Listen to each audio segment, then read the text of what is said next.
Assalamualaikum warahmatullahi wabarakatuh. Ketemu lagi dengan saya di mata kuliah pengantar akuntansi. Hari ini kita akan membahas tentang sistem pencatatan persediaan di perusahaan, tentu saja di perusahaan dagang ya. Mengenai sistem pencatatan persediaan, di sini ada dua macam sistem yang kita kenal, yaitu sistem periodik atau sistem fisik dan sistem perpetual ya, atau sistem terus-menerus. Nah, apa bedanya antara sistem fisik dengan sistem perpetual? Sistem periodik atau sistem fisik bahwa kalau dalam sistem periodik, persediaan itu dihitung pada akhir periode. Ya, jadi setiap akhir periode itu baru menghitung berapa jumlah persediaan akhir. Kemudian selain itu, dalam sistem fisik, jurnal atau pencatatannya itu dibuat, misalkan begini, pada saat membeli barang dagangan, maka dicatat dalam rekening pembelian barang dagangan. Kemudian pada saat penjualan, itu juga dicatat misalkan kas atau piutang pada penjualan. Nah itu, jadi dicatat sesuai dengan nama transaksi. Jadi misalnya pembelian, berarti ini di sini pada saat pembelian itu jurnalnya adalah pembelian barang dagangan pada kas atau hutang. Kemudian pada saat penjualan hanya mencatat satu jurnal, yaitu kas atau piutang pada penjualan. Kemudian kalau mencatat ada pencatatan beban angkut pembelian misalkan, berarti ya biaya angkut pembelian pada kas. Seperti itu. Kemudian kalau yang bedanya dengan, ini saya tunjukkan bedanya. Kalau sistem perpetual itu perusahaan yang menerapkan sistem perpetual biasanya bisa kita lihat dia pasti membuat semacam kartu, yaitu kartu persediaan. Nah, kemudian kalau lihat dari pencatatannya, perusahaan yang menggunakan sistem perpetual pada saat pembelian barang dagangan di jurnal dengan rekening persediaan, yaitu persediaan barang dagangan pada kas atau hutang. Kemudian pada saat penjualan itu dicatat pada saat penjualan untuk sistem perpetual ada dua jurnal. Yang pertama mencatat penjualan sebesar harga jual dengan jurnal kas atau piutang pada penjualan. Kemudian diikuti dengan mencatat harga pokok penjualan dengan jurnal HPP atau harga pokok penjualan pada persediaan barang dagangan. Jadi itu secara ini bedanya tuh ya. Jadi pada saat pembelian dicatat dengan rekening persediaan barang dagangan pada kas atau hutang. Kemudian pada saat penjualan ada dua jurnal, yaitu mencatat penjualan sebesar harga jual dengan jurnal kas atau piutang pada penjualan, kemudian mencatat harga pokok penjualan dengan jurnal HPP atau harga pokok penjualan pada persediaan barang dagangan. Tapi di sistem periodik atau sistem fisik itu kalau penjualan hanya mencatat satu jurnal, yaitu mencatat kas atau piutang pada penjualan. Nah, itu tadi bedanya antara sistem periodik dengan sistem perpetual. Kemudian biasanya yang menggunakan sistem periodik itu biasanya perusahaan-perusahaan yang jenis persediaannya itu, jenis barang yang ada di gudang itu sedikit, jenisnya sedikit. Jadi misalkan mobil, dealer mobil itu dia biasanya menggunakan sistem periodik. Kenapa? Karena jenis barang yang ada di gudang itu sedikit. Tapi kalau yang toko ATK misalkan, nah toko ATK karena jenis barang itu kan banyak, misalkan satu jenis saja, misalkan spidol ada dua macam, misalkan board marker itu ada berapa macam jenis, ada berapa macam warna, ya kan, ada yang besar, ada yang kecil. Nah itu karena jenisnya banyak, jumlahnya juga banyak, kecil-kecil juga, maka perusahaan itu pasti menggunakan sistem perpetual. Itu lebih memudahkan untuk menghitung berapa persediaan akhir. Jadi penggunaan dari sistem pencatatan presiden ini, sistem barang ini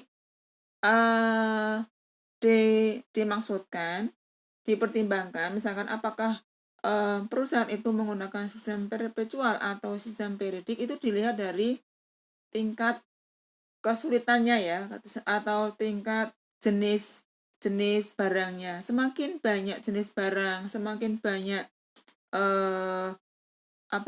barang yang dijual, maka jenis-jenisnya banyak, jumlahnya kecil-kecil, itu maka lebih baik dia menggunakan sistem perpetual. Tapi kalau jenisnya sedikit, barangnya juga besar-besar, misalkan mobil kan, misalkan dealer itu paling tidak kan paling berapa jenis mobil, nggak terlalu banyak kan, maka menggunakan sistem periodik, karena tinggal dihitung saja dari menggunakan tangan itu pasti bisa, jari itu bisa. Nah, ini perbedaan antara sistem periodik dengan sistem perpetual. Kalau dilihat, nah ini lihat jurnalnya. Nah, ini contoh jurnalnya. Misalkan tadi kan saya sudah menyinggung bahwa pada saat pembelian, jurnalnya adalah pembelian pada kas. Ini kalau tunai. Kalau hutang berarti pembelian pada hutang dagang. Kemudian kalau misalkan ada retur apa yang dimaksud dengan retur pembelian? Artinya barang yang sudah kita jual itu dikembalikan oleh si pelanggan. Bisa karena barangnya tidak sesuai dengan yang dibeli atau barangnya rusak, maka itu dikembalikan. Itu namanya retur pembelian. Kalau seandainya ada retur pembelian, maka itu mengurangi jumlah kas yang kita terima. Atau bisa juga kalau misalkan pembelian tadi dilakukan secara kredit, maka mengurangi jumlah utang yang utang kita ya. Misal mengurangi jumlah kas yang kita keluarkan. Kalau punya pembeliannya secara kredit, maka mengurangi jumlah utang kita ya. Kemudian penjualan, tadi sudah jelaskan, penjualan hanya satu jurnal, berarti kas atau piutang pada penjualan. Begitu dengan retur, maka retur itu di jurnal di sebelah debat. Karena apa? Karena mengurangi jumlah penjualan. Nah, di sini ada beberapa contoh jurnalnya ya, nanti bisa kalian baca. Nah, kalau seandainya di sini saya akan menjelaskan yang nomor 12. Nah, di sini misalkan nomor 12 ya. Kalau seandainya pada saat pembelian itu menggunakan misalkan pada saat pembelian itu ada syarat pembayaran. Misalnya ada istilah 2/10 N/30. Maka itu adalah syarat pembelian. Maka syarat pembayaran. Maka pada saat pembelian itu, kalau ada syarat pembayaran 2/10 N/30 berarti adalah pembelian secara kredit. Nah, kalau 2/10 N/30 itu kan artinya pembeli itu mendapatkan potongan 2% apabila dia dapat melunasi dalam jangka waktu 10 hari sejak tanggal transaksi, dan jangka waktu itu adalah 30 hari. Nah, apabila pembeli itu bisa melunasi dalam jangka 10 hari sejak tanggal transaksi, maka dia kan dapat potongan. Maka di situ mengurangi jumlah kas yang kita bayarkan. Maka jurnalnya seperti ini. Maka jurnalnya adalah, kalau seandainya hutang, nah tadi kan hutang ya, maka hutang dagangan dibayar, maka hutang dagangan di sebelah debit. Kemudian kita bayar pakai kas. Karena membayar masih dalam masa potongan, maka potongan itu mengurangi jumlah kas yang kita bayarkan. Maka jumlahnya seperti ini. Maka jumlahnya adalah hutang dagang pada kas pada potongan pembelian. Itu kalau pembeli itu melunasi masih dalam masa potongan. Nah, bagaimana kalau misalkan dilunasi tidak dalam masa potongan? Berarti ya tinggal langsung hutang dagang pada kas. Itu sebesar hutangnya berapa yang dibayarkan. Kenapa? Karena tidak mendapatkan potongan. Ini kalau tidak dapat potongan, masa bisa Maka bisa kita lihat di nomor 11. Itu kalau seandainya nih tidak ada potongan. Maka langsung hutang dagang pada kas.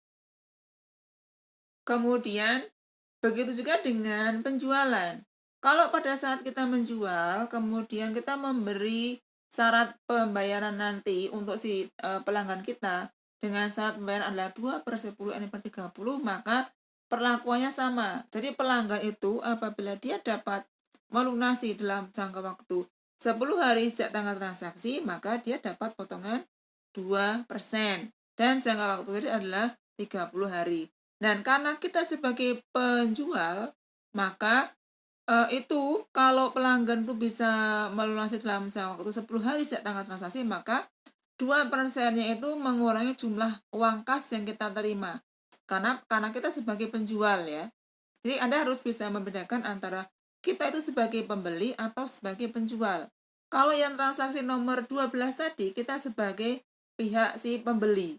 Dan maka potongan pembelian itu mengurangi jumlah kas yang kita bayarkan. Tapi untuk yang transaksi nomor 14, ini kita sebagai pihak penjual. Jadi kalau sebagai penjual, kita harus memberi potongan kepada si pembeli. Jadi potongan itu mengurangi jumlah kas yang kita terima. Maka di situ jurnalnya kas potongan penjualan pada piutang. Jadi mengurangi jumlah kas yang kita terima. Ini kalau kita sebagai pihak penjual.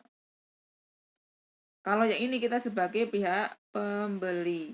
Nah itu, Anda harus bisa membedakan antara kita sebagai pembeli ataukah sebagai penjual. Itu berbeda ya, jadi perlakuannya berbeda. Jadi kalian harus bisa membedakan itu. Nah, bagaimana kalau misalkan pembeli itu melunasi tidak dalam masa potongan? Nah, kalau tidak dalam masa potongan, itu bisa kita lihat di nomor 13. Jadi, langsung kas pada piutang dagang. Itu sebesar jumlah piutangnya. Kita tidak memberi potongan. Nah, itu kalau melunasi di luar tadi yang dapat masa potongan ya. Nah, ini yang sistem perpetual tadi sudah saya jelaskan. Jadi pada saat tadi jurnal tadi adalah dengan sistem periodik ya. Nah, sekarang dengan sistem perpetual. Kalau sistem perpetual tadi kan perusahaan harus membuat namanya kartu, yaitu kartu persediaan. Nah, untuk kartu persediaan ini nanti bagaimana cara membuat kartu persediaan itu nanti saya sudah membuat video pembelajaran mengenai bagaimana cara membuat kartu persediaan barang dagangan ya. Nanti saya tunjukkan bagaimana perbedaan antara sistem perpetual dengan sistem periodik. Tapi untuk yang materi kali ini saya hanya menjelaskan tentang jurnalnya saja. Tetapi untuk yang bagaimana menghitung persen akhir nanti ada di video tersendiri. Nah, ini jurnalnya. Kalau dengan sistem perpetual, tadi sudah saya sebutkan, kalau dengan sistem perpetual, maka jurnalnya adalah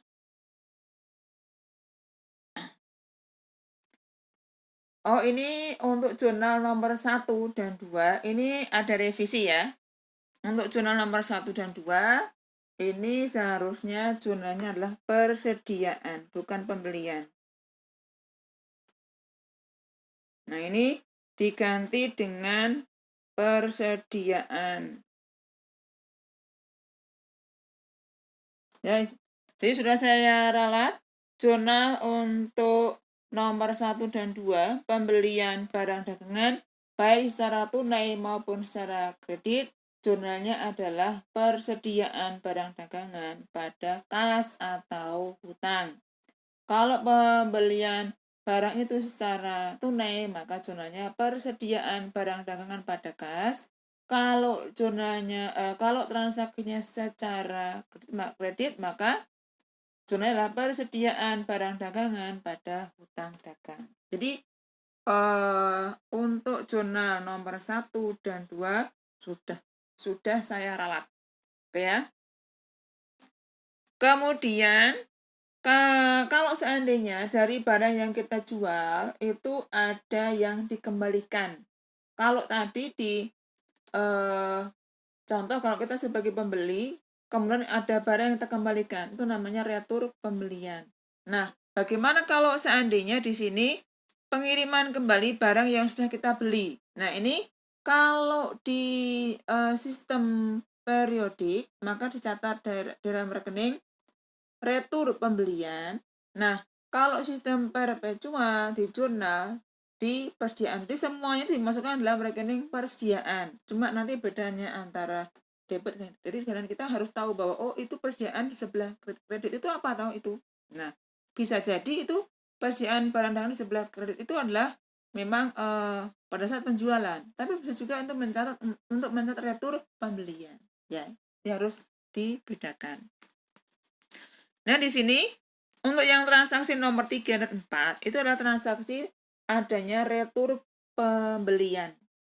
Kalau seandainya pembeliannya secara kredit tadi, maka jurnalnya adalah kas pada persediaan barang dagangan. Tapi kalau secara kredit maka kalau secara tunai tadi adalah kas, kalau secara kredit maka mengurangi jumlah utang kita. Jadi kas atau utang pada persediaan barang dagangan itu mencatat retur. Kemudian pada saat penjualan, nah kalau penjualan dengan sistem perpetual itu ada 2 jurnal. Nah ini sangat berbeda ya. Ada 2 jurnal. Yang pertama mencatat penjualan sebesar harga jual, yaitu kas atau piutang pada penjualan. Ini sebesar harga jual. Ini saya tulis. Yang pertama adalah sebesar harga jual. Yang kedua, mencatat harga pokok. Ini HPP pada persediaan barang dagangan ini sebesar harga pokok. Nah, itu bedanya. Jadi untuk mencatat penjualan, baik secara tunai atau secara kredit, maka jurnalnya adalah kas atau piutang pada penjualan sebesar harga jual. Kemudian mencatat HPP pada persediaan barang dagangan sebesar harga pokok penjualan. Jadi itu ada 2 jurnal. Kalau di sistem periodik ada 1 jurnal, itu kas atau piutang pada penjualan saja. Kemudian bagaimana kalau barang yang kita jual itu ada yang dikembalikan? Sama ya, berarti karena pada saat penjualan itu kita membuat jurnalnya ada 2, maka pada saat mencatat adanya retur penjualan, maka jurnalnya ada 2, yaitu mencatat berapa retur sebesar harga jualnya, kemudian retur itu sebesar harga pokoknya. Itu ya, jadi ada 2 jurnal. Nah ini sama kalau misalkan, nah untuk yang syarat penjualan, untuk yang penjualan ini juga ada syarat pembayaran. Jadi itu ada syarat pembayaran. Kalau seandainya kita sudah menjual, kemudian itu ada syarat pembayaran, misalkan 2/10/30 atau IOM atau 2/10 per IOM dan sebagainya. Nah itu berarti kita harus melihat bahwa itu adalah syarat pembayaran. Kalau ada syarat pembayaran, maka adalah transaksi itu adalah dilakukan secara kredit. Maka harus kita bedakan dengan tunai. Jadi kalau kredit itu nanti semua berkaitan dengan piutang dagang. Itu kalau transaksi penjualan secara kredit. Nah, bagaimana kalau misalkan tadinya sudah melakukan penjualan secara kredit dengan 2/10/30. Kemudian itu juga sama, kalau seandainya si pelanggan itu bisa membayar dalam jangka waktu 10 hari sejak tanggal transaksi, maka pelanggan itu dapat potongan. Ya, dapat potongan. Nah, potongan itu mengurangi jumlah kas yang kita terima. Nah, kalau kita memberi potongan kepada si pelanggan, nah itu bisa kita lihat di jurnal nomor 12. Nah, jurnal nomor 12 ya, ini kita memberi potongan kepada si pelanggan. Dan ingat, ini adalah sistem perpetual. Maka di sini adalah dengan rekening persediaan. Ini kalau memberi potongan.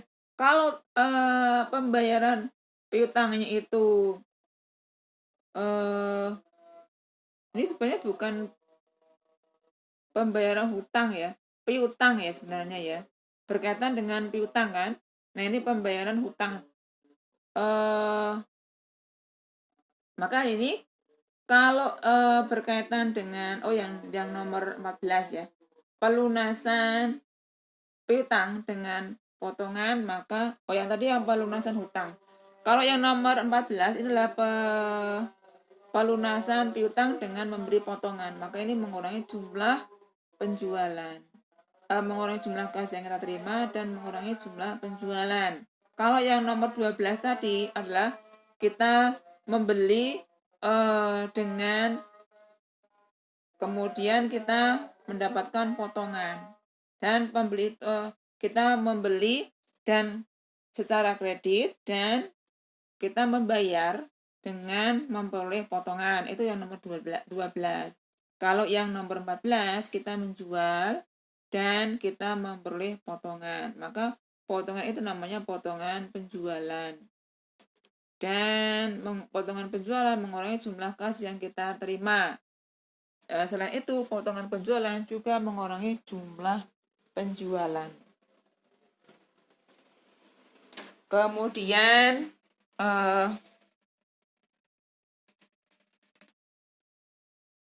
nah sekarang tadi sudah saya jelaskan mengenai sistem sistem perpetual dengan sistem periodik, jurnal-jurnalnya ya. Jurnal-jurnalnya dari pembelian tunai, pembelian kredit, kemudian pembayaran hutang, bagaimana kalau masih dalam masa potongan, kemudian bagaimana kalau tidak dalam masa potongan, kemudian bagaimana penjualan secara tunai, secara kredit, kemudian kalau si pelanggan itu bisa membayar dalam masa potongan atau tidak dalam masa potongan, itu sudah saya jelaskan di atas. Maka di sini ada latihan, nanti silakan kalian kerjakan. Ini ada beberapa transaksi, mulai dari pembelian, penjualan, kemudian ada pengembalian barang yang sudah dibeli, menerima pembayaran hutang atau pembayaran piutang, kemudian kalian saya suruh membuat, tugasnya adalah membuat jurnal. Buat jurnal dengan sistem periodik dan sistem perpetual. Ya, jadi silakan, transaksinya sama, kemudian saya suruh membuat jurnal dengan sistem periodik dan sistem perpetual. Jelas ya, jadi nanti bisa satu halaman itu dibuat 2 kolom untuk membedakan antara periodik dan perpetual. Nah, tugas ini dikumpulkan melalui forum di kolom siakat, di kolom komentar. Karena tugasnya ini adalah hari Selasa tanggal 9 Juni, paling lambat nanti dikumpulkan hari Minggu, paling lambat tanggal 14 Juni pukul 23:59. Saya ulang lagi, tugas untuk pertemuan kalian adalah membuat jurnal dengan sistem periodik dan sistem perpetual, dikumpulkan dikirimkan di kolom siakat, di forum kolom siakat, kolom komentar, paling lambat tanggal 14 Juni 2020. Jadi hari Minggu ya. Jam maksimal jam 23:59. Jadi itu batas maksimal. Apabila semakin cepat semakin bagus. Apabila misalkan kalian sudah menyelesaikan hari ini misalkan, langsung selesai, langsung bisa Anda kirim. Jadi jangan menunggu sampai dengan deadline-nya, karena nilainya berbeda. Anda mengumpulkan lebih awal dengan mengumpulkan yang paling akhir itu nilainya berbeda. Jadi walaupun hasilnya sama, tapi nilai yang saya berikan itu berbeda. Oke, terima kasih. Semoga apa yang saya jelaskan ini bermanfaat bagi kita semua. Tetap jaga kesehatan. Semoga kita segera dipertemukan di kuliah secara tatap muka di kampus SD Bang Bebri Jateng dalam keadaan sehat walafiat. Oke, saya akhiri pertemuan kali ini. Assalamualaikum warahmatullahi wabarakatuh.